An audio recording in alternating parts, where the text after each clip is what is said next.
Would you rather be perfect or present? I'm Anne with Winletha, bringing executive coaching to young professionals. I was with 6 people from my client's working group. We were all standing around a small conference room table. I'd put a map of their campus on the table. I also had colorful laminated cutouts of soccer fields, softball fields, tennis courts, and the like.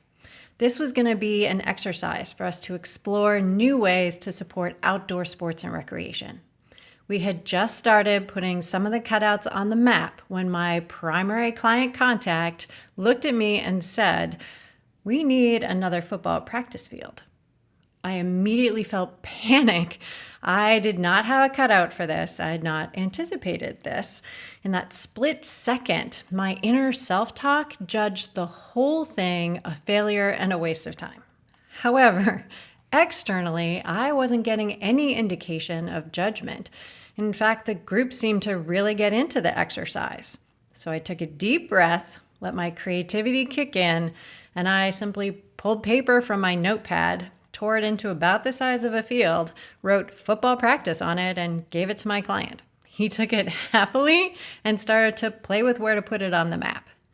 Gradually, I noticed that this quick fix for my oversight actually made the exercise better because everyone started to feel empowered to tear paper into whatever element they could dream up. We had horseshoe pits and pavilions and grandstands. If I had held too tightly to the pressure that I put on myself to be perfect and to be fully prepared, then I might have really panicked and gotten defensive.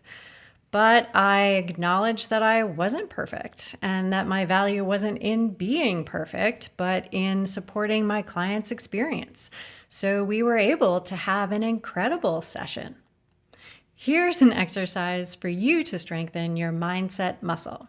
Today, identify a project that you're working on. Then reflect on how much pressure you're putting on yourself to be perfect or fully prepared. Every day this week, write down 1 or 2 examples of how that pressure gets in the way. Maybe it keeps you from being present, or makes it harder to listen, or makes you afraid of feedback. At the end of the week, review your list and reflect on how you feel about your project and how you feel about being perfect versus present. Click the like button to let me know that this resonates with you, and use the comments to share your thoughts. I'll see you next week with another strength training exercise for your leadership muscles.